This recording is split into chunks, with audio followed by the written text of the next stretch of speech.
Hey guys, and welcome back to How Logical. In this tutorial, we're gonna look at how to unhide your account in Badoo. Now let's begin.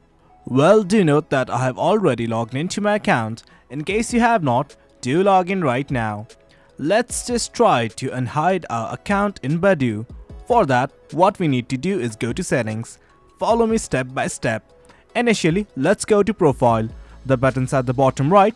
Simply click on it and this will open up. That's your profile page. If you click on your image, then you can view your profile as well. But right now, we simply want to edit it. For that, at the top right, you will get these two buttons, namely settings and edit profile. Click on the first option, that's the gear-like icon, simply click on it.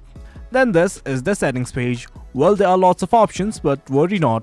What we need to do right now is simply go to accounts. The button's right in between verifications and control your experience. Let's go to accounts right now. Well, as you can see, I have enabled hide profile.